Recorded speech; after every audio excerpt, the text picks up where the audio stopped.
আউযুবিল্লাহি মিনাশ শাইতানির রাজিম। বিসমিল্লাহির রহমানির রহিম। কেমন আছো তোমরা? আচ্ছা, আজকে এই সকাল 7টার ক্লাসে তোমাদের সবাইকে মানে শুভেচ্ছা জানিয়ে ক্লাসটা শুরু করছি। হ্যাঁ, তো এই ক্লাসটা হচ্ছে কি, আমরা যে গত দিনে ক্লাস করছিলাম সেটা ডিএনএ নিয়ে আলোচনা করছিলাম। আজকে যেটা হবে সেটা কি নিয়ে? আরএনএ। আচ্ছা, তোমরা কি বলতে পারবো আরএনএ কি? তাহলে বলবা যে এটা বংশগতীয় বস্তু। বংশগতীয় বস্তু। তো বংশগতীয় বস্তুর মধ্যে এটা 3 নম্বরে পড়ে। প্রথমে আমরা পড়েছিলাম ক্রোমোজোম, তারপরে পড়ছিলাম হচ্ছে ডিএনএ, আর এখন তার ধারাবাহিকতা আসলো কি আরএনএ। আচ্ছা, সেই আরএনএ নিয়ে আলোচনা হচ্ছে যে আরএনএটা আসলে কি রকম ধরনের এই বংশগতীয় বস্তু হয় সেটা জানার জন্য। তো আরএনএ আমরা যদি 8টাকে বাদ দেই তাহলে শুধু কি থাকে? Nucleic acid. তার মানে বোঝা যাচ্ছে যে যেমন ডিএনএ একটা নিউক্লিক অ্যাসিড ছিল, আরএনএটা হচ্ছে একটা নিউক্লিক অ্যাসিড। তবে এর গঠন আকৃতি থেকে দেখা যায়, যে গঠন শৈলীগুলো থেকে দেখা যায় যে ডিএনএ তে একটা 2 কার্বনে তার যে গঠন ছিল, তোমার গঠন কাঠামো ছিল, সেখানে 2 নম্বর কার্বনে একটা অক্সিজেন কম ছিল। এজন্য আমরা কি বলেছিলাম? Deoxy ribonucleic acid. এখানে অক্সিজেন অনুপস্থিত থাকে না, সেজন্য কি বলা হয়? Ribonucleic acid. এই রাইবো কথাটা আসার কারণে এখানে কিন্তু আর চলে আসলো। কি চলে আসলো? আর চলে আসলো। নাম হয়ে গেল কি আরএনএ, অর্থাৎ রাইবোনিউক্লিক অ্যাসিড। তাহলে যদি আমরা এই আরএনএ এর অ্যাব্রিভিয়েশন করতে যাই, অর্থাৎ এটা যদি পূর্ণ রূপ দিতে যাই, ভাঙাতে যাই, তাহলে আমরা কি পাবো? Ribonucleic acid. কি বোঝা গেছে? Ribonucleic acid. এখন এই রাইবোনিউক্লিক অ্যাসিড তাহলে আমরা এটা পেলাম, আসলে সংজ্ঞা আকারে যদি দেখে দেওয়া হয় তাহলে কি? তাহলে আমি কিন্তু বলেছিলাম যে এই যে আরএনএ এবং ডিএনএ যেটাই করতে যায় না কেন, তাহলে এখানে 3টা জিনিস নিয়ে তৈরি হয়ে থাকে। কয়টা? 3টা। একটা হচ্ছে, প্রথম শর্তই হচ্ছে কি যে অবশ্যই রাইবোজ সুগার থাকতে হবে। যে সুগারটা থাকবে, শর্করাটা থাকবে, সেটা কি? Ribose sugar. তোমরা কি বলতে পারবা রাইবোজ সুগার কয় কার্বন বিশিষ্ট? 5 কার্বন বিশিষ্ট। কয় কার্বন? 5 কার্বন। আর গ্লুকোজটা হচ্ছে 6 কার্বন। তাহলে এখানে যে রাইবোজ থাকে সেটা হলো কয় কার্বন? 5 কার্বন বিশিষ্ট রাইবোজ থাকে। তাহলে 5 কার্বন বিশিষ্ট রাইবোজ থেকে তাহলে নিশ্চয়ই এটা একটা উপাদান, যে উপাদান থাকতে হবে যে 5 কার্বন বিশিষ্ট রাইবোজ থাকবে। এরপরে থাকবে আরেকটা জিনিস, সেটা হলো কি নাইট্রোজেন ঘটিত বেস। নাইট্রোজেন ঘটিত বেস। নাইট্রোজেন ঘটিত বেস থেকে আমি বুঝাইছিলাম তোমাদের যে কয় ধরনের হয়? 2 ধরনের হয়। একটা পিউরিন আর একটা হলো পাইরিমিডিন। পিউরিন আর পাইরিমিডিন। পিউরিন আবার 2 ধরনের হয়, পাইরিমিডিন আবার 2 ধরনের হয়। তো এখানে যেটা থাকবে নাইট্রোজেন ঘটিত বেস, নাইট্রোজেন ঘটিত বেস। বেস মানে ক্ষার। বেস মানে কি? ক্ষার। তো বলছে নাইট্রোজেন ঘটিত বেস কয় প্রকার? 2 প্রকার। একটা হচ্ছে কি পিউরিন, একটা হচ্ছে কি পিউরিন, আরেকটা হচ্ছে কি পাইরিমিডিন। পাইরিমিডিন। আচ্ছা, ঠিক আছে। তাহলে একটা পেলাম হচ্ছে পিউরিন, আর একটা হলো কি পাইরিমিডিন। এখন এই যে পিউরিন এবং পাইরিমিডিন, তাহলে এরা আবার কয় ধরনের হয়? 2 ধরনের হয়। তো দেখো, এটা থাকে হচ্ছে অ্যাডিনিন আর হলো গুয়ানিন। ঠিক আছে। আর পাইরিমিডিন এটা 2 ধরনের হয়। তো ডিএনএ ছিল হচ্ছে থায়ামিন আর সাইটোসিন আর থায়ামিন ছিল, তাই না? ওই থায়ামিনের পরিবর্তে এখানে শুধু ইউরাসিল যুক্ত হবে। কি হবে? ইউরাসিল। তাহলে আমরা কি লিখতে পারি? সাইটোসিন আর একটা কি আছে? ইউরাসিল। তার মানে টি এর পরিবর্তে কি হয়ে গেল? টি এর পরিবর্তে ইউ। টি এর পরিবর্তে ইউ। তাহলে এখন দেখো, পিউরিন পেলাম 2 ধরনের, অ্যাডিনিন, গুয়ানিন। পাইরিমিডিন কয় প্রকার পাইছি? 2 ধরনের, একটা সাইটোসিন আর একটা কি ইউরাসিল। এখন দেখেন, কখনো এই নিজেদের মধ্যে বন্ধন তৈরি করে না। কখনো কি করে না? নিজেদের মধ্যে বন্ধন তৈরি করে না। তাহলে কার মধ্যে বন্ধন করবে? বিপরীতের সাথে বন্ধন তৈরি করে থাকে। তাহলে কি হবে বলো? বন্ধন যদি তৈরি করতে যায় এদের গঠনের মাধ্যমে, যদি নাইট্রোজেন করতে বেশ কিভাবে থাকে, তাহলে বলবো স্যার এর বন্ধন আকারে থাকে। কি বন্ধন? কি বন্ধন? হাইড্রোজেন বন্ধন। কি বন্ধন? হাইড্রোজেন বন্ধন। তাহলে দেখো, এর সাথে কি আসবে? তাহলে ইউ আসবে। তাহলে ইউ চলে আসলো। কয়টা বন্ধন হবে? দুইটা বন্ধন। অবশ্যই ডট দিয়ে প্রকাশ করবো বন্ধনগুলোকে। হাইড্রোজেন বন্ধন ডট দিয়ে প্রকাশ করা হয়। যদি তোমাদের বই এমনি টার্ম দিয়ে দেখানো হয়েছে, কিন্তু আসলে ডট দিয়ে প্রকাশ করবে এ আর ইউ। তাহলে কয় বন্ধন হলো? দুই বন্ধন। আর জি এর সাথে তাহলে বাকি থাকলো কি? জি আর সি। তাহলে এখন জি এর সাথে কি আসবে? সি আসবে, তাই তো? কয় বন্ধন আসবে? তিনটা বন্ধন চলে আসবে। কোনটা? আচ্ছা, দুইটা। এর সাথে ইউ সবসময় দুই বন্ধন হয়, আর জি এর সাথে সি হবে কয় বন্ধন? তিন বন্ধনে আবদ্ধ হয়ে থাকে, বুঝছেন? কখনো এবং সি এর সাথে যদি জি হয় তাও তিন বন্ধন, ইউ এর সাথে যদি এ হয় তাও দ্বিবন্ধন, বুঝতে পারছেন? কিন্তু কখনো এটা দ্বিবন্ধন হবে না, আবার এটা কখনো তিন বন্ধন হবে না। মাথায় থাকলো? তাহলে এরা যে গঠন শরীর আবদ্ধ হয়ে থাকে, এটা কয় বন্ধন? দুই। আর এটা কত? তিন। তাহলে যে উপাদানগুলো পরস্পরের সাথে যুক্ত থাকতে গেলে একটা বন্ধনে আবদ্ধ হয়ে থাকা লাগবে। তো এখানে আয়নিক বন্ধন, সমযোজী বন্ধন আসবে না, এখানে কি আসবে? হাইড্রোজেন বন্ধন আসবে। এখন যদি কেউ বুঝতে চান যে হাইড্রোজেন বন্ধন কি, তাহলে এটা রসায়নের দ্বিতীয় নম্বর চ্যাপ্টার আছে, অর্থাৎ তৃতীয় নম্বর চ্যাপ্টার মৌলের পর্যায়ভিত্তিক ধর্ম। ওইখানে গিয়ে আমরা বন্ধন যখন পড়াশোনা করব, তখন এই বন্ধনের মধ্যে পাবো কি হাইড্রোজেন বন্ধন কাকে বলে। জি সি এর সাথে না, কখনো এদের সাথে হতে পারবে না। কারণ এদের গঠন শৈলী হচ্ছে কি জানো? এটা হচ্ছে যে দুই রিং বিশিষ্ট, আর এটা হলো এক রিং বিশিষ্ট। এদের যদি গঠন তুমি দেখো, তাহলে এটা কয় রিং পাবো? দুই রিং। ছোটটাই কিন্তু দুই রিং হবে, আর এটা কয় রিং? এক রিং হবে। আমরা জানি যে দুইয়ের সাথে কখনো দুই কানেক্ট করে না, দুইয়ের সাথে কি করে? এক। তাহলে কয়টা কয়টা জিনিস যুক্ত হবে? এর দুইটা রিং, আর এর কয়টা রিং? একটা রিং। তাহলে তিনটা। প্রত্যেকে দেখো এর শুধু যদি করে তাও তিনটা হচ্ছে, কখনোই দুইটা করে হবে না, বা একটা করে কখনো হবে না। একের সাথে এক যাবে না, দুইয়ের সাথে সবসময় কি যাবে? একটা একটা রিং বিশিষ্ট তাদের গঠন এটি পরস্পরের সাথে যুক্ত হবে। এই হলো নাইট্রোজেন গঠিত বেস। তাহলে আমাদের একটা হলো পেন্টোজ সুগার থাকলো, ফার্স্ট কার্বক্সিল সুগার। আরেকটা হচ্ছে নাইট্রোজেন গঠিত বেস। আর একটা থাকবে হচ্ছে অজৈব ফসফেট। আরেকটা কি থাকবে? অজৈব অজৈব ফসফেট। অজৈব ফসফেট। এই অজৈব ফসফেট যেটা আরেকটা উপাদান থাকলো, তার এইটা একটা উপাদান হলো, এইটা একটা উপাদান হলো, আরেকটা হচ্ছে কি পেন্টোজ সুগার।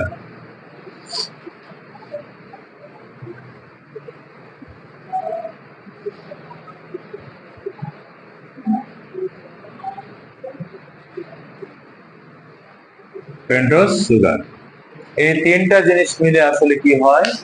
এই আরএনএর গঠনে দেখা যায়। এখন আমি আসবো আরএনএর, তো তখন অ্যাব্রিভিয়েশন করে দিলাম, এখন সংজ্ঞা আকারে কি আসবে? তাহলে কি বলতে পারি? যে এটা তো নিউক্লিক অ্যাসিড তো বললাম প্রথমে, তাহলে যে নিউক্লিক অ্যাসিডের নিউক্লিওটাইড। তাহলে নিউক্লিওটাইড বলতে কি বোঝায়? এই তিনটাকে বলা হয় কি একসাথে? বলেন। নিউক্লিওটাইড। হ্যাঁ, তাহলে যে নিউক্লিক অ্যাসিডের পলিনিউক্লিওটাইড। আর পলিনিউক্লিওটাইড বলতে কি বোঝায়? পলি মানে বৃহৎ আকার, বড় হবে। দেখো তো আমি এখানে একটা ছবি আঁকাইছি, চিত্র আঁকাইছি, সেটা কি হয়েছে? সুতাটা কি লম্বা না? তাহলে এই লম্বা হওয়ার কারণে বলা হয় কি? পলি। তাহলে এখন কি লিখলাম? পলিনিউক্লিওটাইড। এখন কি বলছে? মনোমার একক অণুতে। মনোমার একক অণু বলতে মনোমার মানে ছোট, ক্ষুদ্র জিনিস বোঝায়। একক অণুতে গাঠনিক উপাদান রূপে কি থাকবে? রাইবোজ সুগার মানে হচ্ছে পেন্টোজ সুগার। এখন বলছে এবং অন্যতম বেস হিসেবে থাকবে ইউরাসিল। অন্যতম বেস হিসেবে কি থাকবে? এই অ্যাডিনিন থাকবে, গুয়ানিন থাকবে, সাইটোসিন থাকবে, আর কি আছে থাইমিনের পরিবর্তে? ইউরাসিল। তাহলে ইউরাসিল থাকে, তাকে রাইবোনিউক্লিক অ্যাসিড বলা হয়ে থাকে। কি বোঝা গেছে? তাহলে আমরা যদি সংজ্ঞা আকারে আসি, তাহলে কি বলবো? যে নিউক্লিক অ্যাসিডের পলিনিউক্লিওটাইড এর একক রূপে নাইট্রোজেন গঠিত সুগার এবং অন্যতম নাইট্রোজেন গঠিত বেস যেটা কি থাকবে? ইউরাসিল থাকবে, তবে তাকে বলা হচ্ছে কি? রাইবোনিউক্লিক অ্যাসিড, বা সংক্ষেপে আরএনএ বলা হয়। বোঝা গেল? আচ্ছা, তাহলে প্রথমে আমরা অ্যাব্রিভিয়েশন করলাম, তারপরে আমরা পেলাম কি? সংজ্ঞা। সংজ্ঞা কি বুঝতে পারছি সবাই? আচ্ছা, তাহলে আমার সাথে একবার বলো তো, যে নিউক্লিক অ্যাসিডের পলিনিউক্লিওটাইডের একক রূপে নাইট্রোজেন গঠিত বেস এর অন্যতম উপাদান হচ্ছে কি? ইউরাসিল। এবং পেন্টোজ সুগার থাকে দিয়ে যে গঠনটা তৈরি করবে তার নাম কি বলা হবে? Ribonucleic acid. বুঝা গেছে? আচ্ছা, এখন এই আরএনএ অবস্থান করে কোথায় বা কিছু বৈশিষ্ট্য আমরা শিখে নিই যে কোথায় কোথায় থাকে বা কি অবস্থায় থাকতে পারে সে। তাহলে দেখো, আমরা যদি এটা একটা কোষ কল্পনা করি, এটা একটা কি কোষ, তো এই কোষটা যদি হয় তাহলে আমি কিন্তু উদ্ভিদ কোষ সবসময় এরকম বলেছিলাম যে এর উপর একটা আবরণ দেওয়া থাকে। এই একটা কোষ, এই কোষের মধ্যে থাকে হচ্ছে কি, এটা মনে করেন একটা কি কোষ গহ্বর। এখন থাকে, দেখো খেয়াল করো, নিউক্লিয়াস থাকে। কি থাকে? নিউক্লিয়াস। তো এই যে নিউক্লিয়াস থাকে, এই নিউক্লিয়াসের মধ্যে কি থাকে বলেন? নিউক্লিওলাস। এই নিউক্লিওলাসের সাথে ক্রোমাটিন তন্তুগুলো যুক্ত হয়ে থাকে। এখানে থাকে ডিএনএ, আর ওই ডিএনএ এর কাছেই কিন্তু কি থাকে? আরএনএ অবস্থান করে থাকে। তাহলে বলছে দেখো, কোষের শতকরা 90 ভাগে কিন্তু আরএনএ অবস্থান করবে কোথায়? সাইটোপ্লাজমে। তার মানে নিউক্লিয়াসের মধ্যে কম থাকে, বাইরে যে সাইটোপ্লাজমটা আছে কোষের, এই সাইটোপ্লাজমে কত ভাগ থাকবে বলেন? 90 ভাগ থাকে। তার মানে দেখো, আরএনএটা কিন্তু মুক্তভাবে ঘুরে বেড়াতে পারে। আর ডিএনএ হচ্ছে কি স্থায়ী উপাদান, ডিএনএ সবসময় এই মস্তিষ্কের ভিতরে থাকবে, বাইরে বের হতে পারবে না। বুঝা গেছে? তাহলে আরএনএ কি ঘুরে বেড়াতে পারে, একক সূত্র খুলে বিভিন্ন জায়গায় বেড়াতে পারে, যেটা কখনো ডিএনএ পারে না। তাহলে এখন ঘুরে বেড়াতে বলতে কি কোথায় ঘুরবে সে? সাইটোপ্লাজমের মধ্যে। কোথায় ঘুরবে? এই জন্য বলা আছে যে কোষের শতকরা প্রায় 90 ভাগে কি হচ্ছে? আরএনএ। 90 ভাগ আরএনএ নিউক্লিয়াসে থাকে, আর বাকিটা কোথায় থাকবে? বাকিটা এর মধ্যে অবস্থান করবে। তাহলে এটা কি বুঝলাম? যে আরএনএ বেশিরভাগ কোথায় থাকে? 90 ভাগ কোথায় থাকবে? সাইটোপ্লাজমে। আর বাকিটা কোথায় থাকবে? নিউক্লিয়াসের মধ্যে। তাহলে অবস্থান জানা হলো। এরপরে বলছে দেখো আর কোথায় কোথায় থাকতে পারে, একটু খেয়াল করে দেখো যে আরো দুইটা অঙ্গাণু এখানে ছিল কিন্তু, তাই না? একটা হলো মাইটোকন্ড্রিয়া, একটা কি আছে? মাইটোকন্ড্রিয়া। আরেকটা কি আছে? প্লাস্টিড। এই প্লাস্টিড, এই প্লাস্টিড। তো বলছে যে মাইটোকন্ড্রিয়াতে প্রচুর পরিমাণে শক্তি তৈরি করতে হয়, তাহলে সেই জায়গাতে ডিএনএ আছে, তাহলে সেলাস কপি বানাতে হয়। কপি বানানোর ক্ষেত্রে কিন্তু আরএনএ হেল্প করে। আরএনএ কি করে? এক সূত্রক দরকার হয়, হেল্প করে। তাহলে ওখানে কিন্তু আরএনএ থাকবে। এরপরে দেখো, কোষের রান্নাঘর বলা হয় কাকে? প্লাস্টিককে বা ক্লোরোপ্লাস্টকে বলা হয় কি? কোষের রান্নাঘর। এই ক্লোরোপ্লাস্ট রান্নাঘর, রান্না বান্না করার জন্য তো সেখানে উপাদান প্রয়োজন, তাহলে সেখানেও কিন্তু কি থাকে, মানে এরও কপি বানাতে হয়। তাহলে কপি যেখানে বানানো লাগবে সেখানে অবশ্যই কি থাকবে? আরএনএ অবস্থান করবে। তাহলে বলো তো এটার নাম কি? মাইটোকন্ড্রিয়া। এটার নাম কি? প্লাস্টিড। তাহলে দেখেন কি বলছে যে মাইটোকন্ড্রিয়া প্লাস্টিডের মধ্যে আরএনএ পাওয়া যায়। কি বোঝা গেছে? আচ্ছা, তাহলে আমরা এটাও পেয়ে গেলাম, এটা পেলাম, এটাও হয়েছে। এখন আসি কি বলছে, নিউক্লিয়াসের মধ্যে যে আরএনএ থাকে সেটা কোথায় থাকবে, কোন জায়গাটা থাকবে? আসলে কি ক্রোমাটিন তন্তুতে থাকবে না কোথায় থাকবে? তো বলছে এই যে কালো অংশটার নাম কি? নিউক্লিওলাস। তাই বলছে যে এটি নিউক্লিয়াসের নিউক্লিওলাসে থাকবে। আর ডিএনএ এর সহযোগী হিসেবে ক্রোমোজোমে থাকবে। ডিএনএ এর সহযোগী বলতে ডিএনএ তো অবস্থান করে কোথায়? ক্রোমোজোমে। তাহলে ক্রোমোজোমে যদি অবস্থান করে তাহলে ক্রোমোজোমটা কেমন থাকে? এরকম না?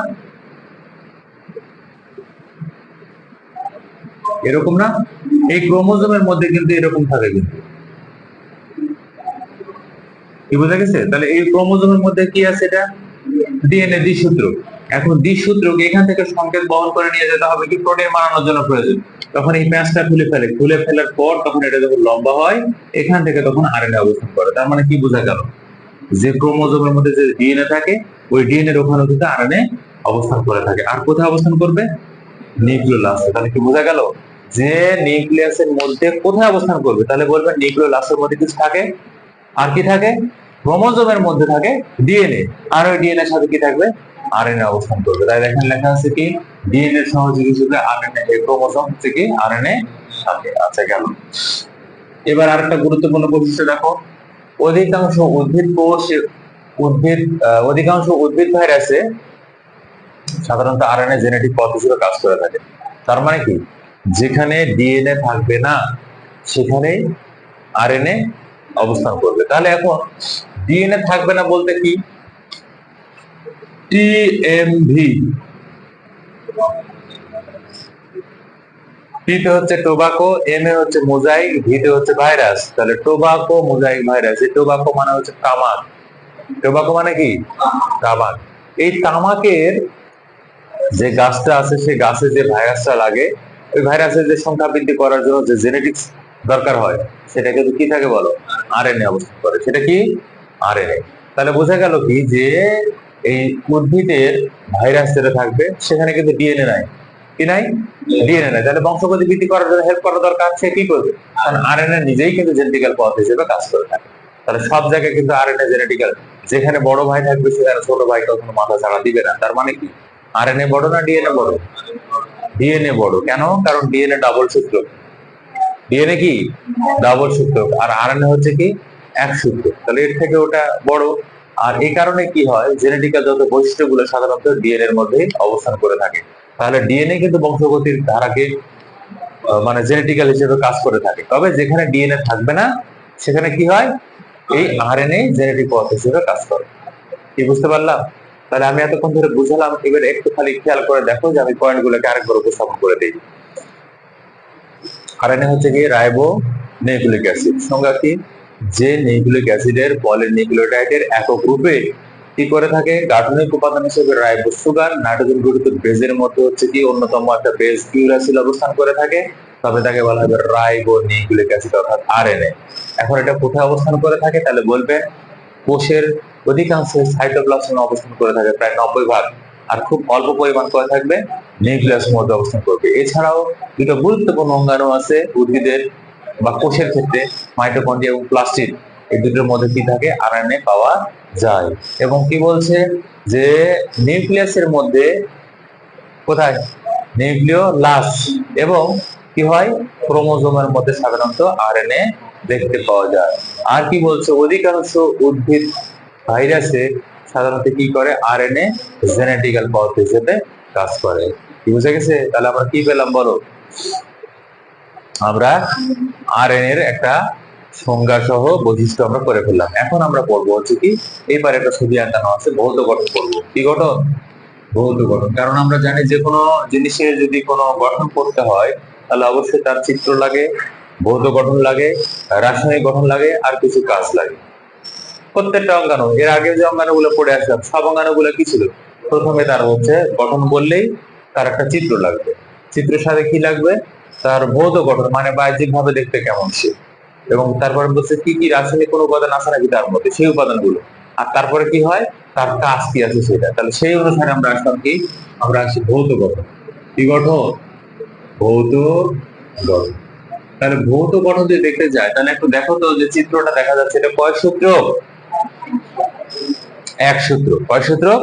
এক সূত্র। এবং পলিনিউক্লিওটাইড। তাহলে আমরা কি ভৌত গঠনে এক নম্বর পেয়ে যেতে পারি না, যেটা হলো একক সূত্র। দ্বিসূত্র বলবো না, কি বলবো? একক সূত্র হিসেবে কাজ করে। হ্যাঁ, আচ্ছা, একক সূত্র। দুই নম্বর কোশ্চেন কি বলতে পারি আমরা? যে এটা হচ্ছে এর যে গাঠনিক উপাদান আছে সেটা নিউক্লিওটাইড দিয়ে। নিউক্লিওটাইড মানে কি? এই তিনটা জিনিস অবস্থান করবে। আচ্ছা, দিয়ে কি করবে তারা? বলছে যে যেটা থাকবে তাহলে নিউক্লিওটাইড দিয়ে। সেই নিউক্লিওটাইড কেমন? লম্বা নিউক্লিওটাইড, তাই না? পরপর পরপর যুক্ত হয়ে অনেকগুলো লম্বা আকার ধারণ করছে। বলবো পলিনিউক্লিওটাইড।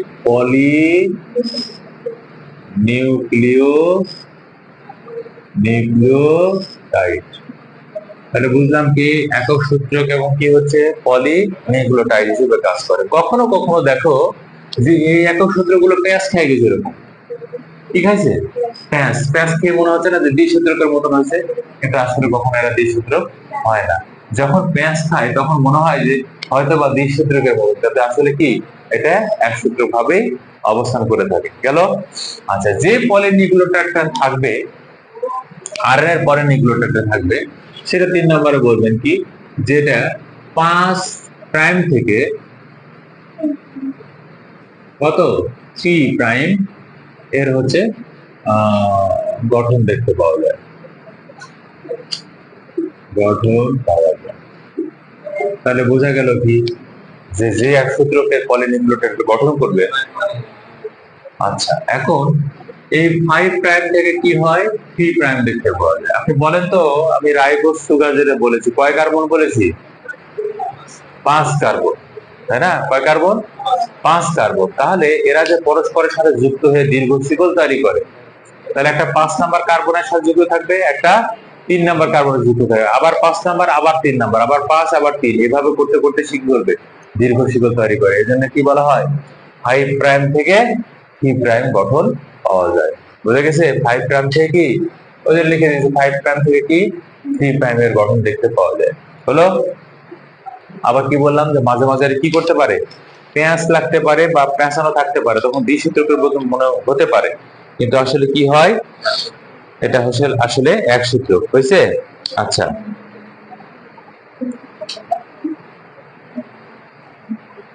তাহলে এইটা গেল হচ্ছে কি কার কথা বললাম, ভৌত গঠনের কথা। ভৌত গঠনে আর ব্যাপক কোনো আলোচনা নাই, ভৌত গঠনের কেন। এখন যদি বলা হয় যে এর রাসায়নিক গঠন কি, তাহলে এই যে রাসায়নিক গঠন আগে পড়া হয়ে গেছে, রাসায়নিক গঠন।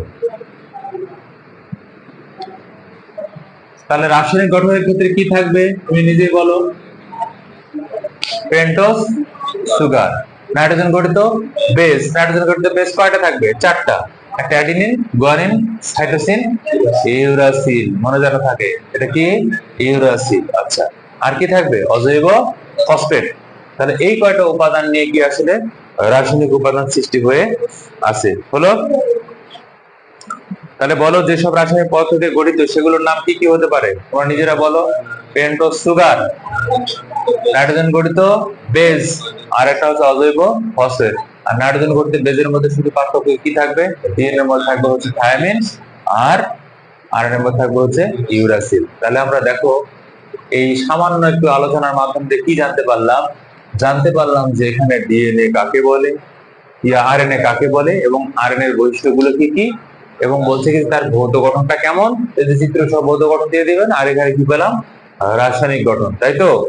এবার আরেকটা জিনিস জানতে হবে তোমাদের, সেটা হলো কি আরএনএ এর কোনো প্রকারভেদ আছে নাকি? ডিএনএ কিন্তু কোনো প্রকারভেদ নাই, কিন্তু আরএনএ কি আছে?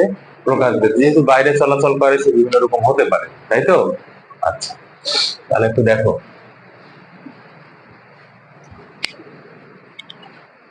তাহলে এখন আরএনএ এর প্রকারভেদ।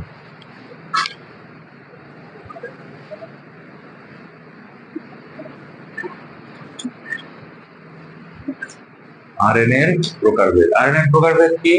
বেশ কয়েক ভাগে ভাগ করা যায়। নাম্বার 1 হচ্ছে মেসেঞ্জার আরএনএ, এমআরএনএ। বুঝতে পারছেন? এমআরএনএ, এমটাকে বলছে কি মেসেঞ্জার আরএনএ, মানে বার্তাবহ আরএনএ। বার্তা মানে কি?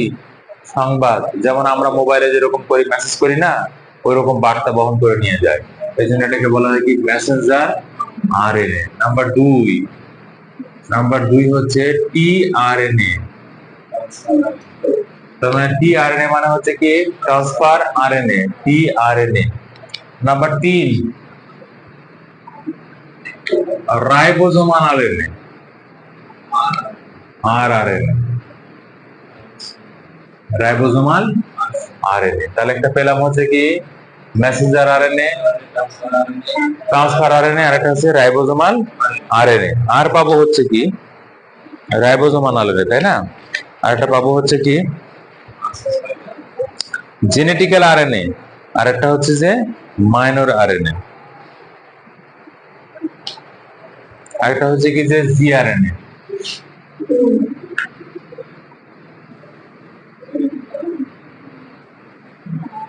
তাহলে একটা হলো কি যে আরেকটা জেনেটিক্যাল আরএনএ, আর একটা হচ্ছে কি মাইনর আরএনএ।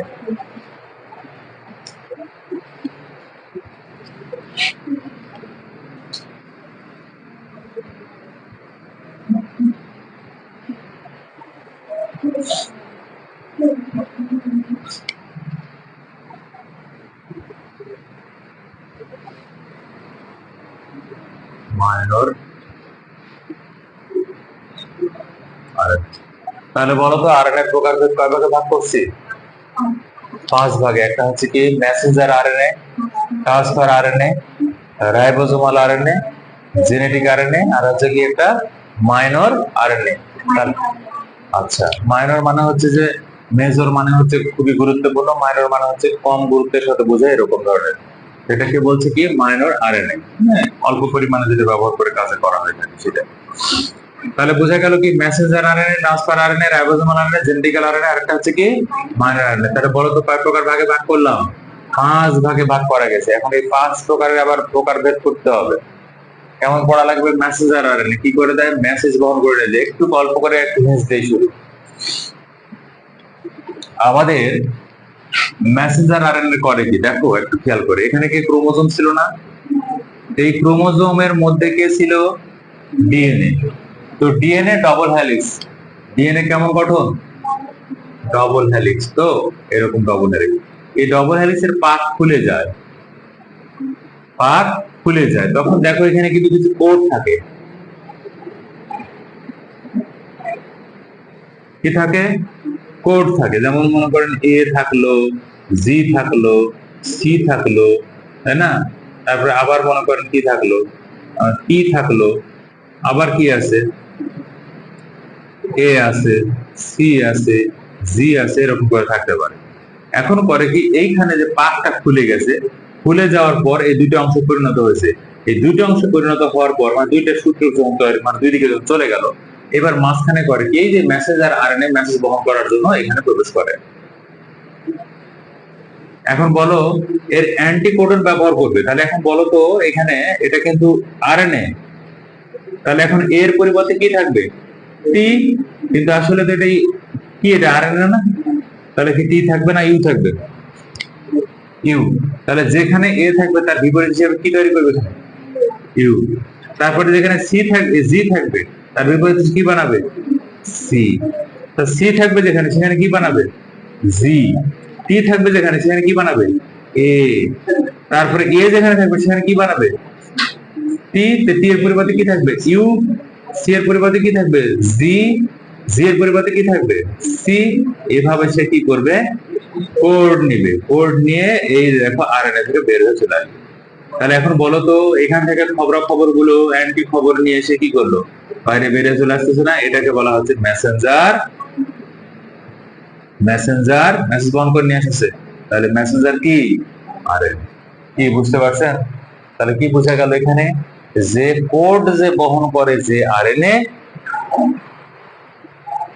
ডিএনএ থেকে বলবেন ডিএনএ থেকে কোড ব্যবহার করে যে আরএনএ তাকে বলা হবে কি? Messenger RNA. কি বুঝতে পারছেন? এখন যদি বলা হয় এখন ট্রান্সফার আরএনএ কি? ট্রান্সফার আরএনএ কি?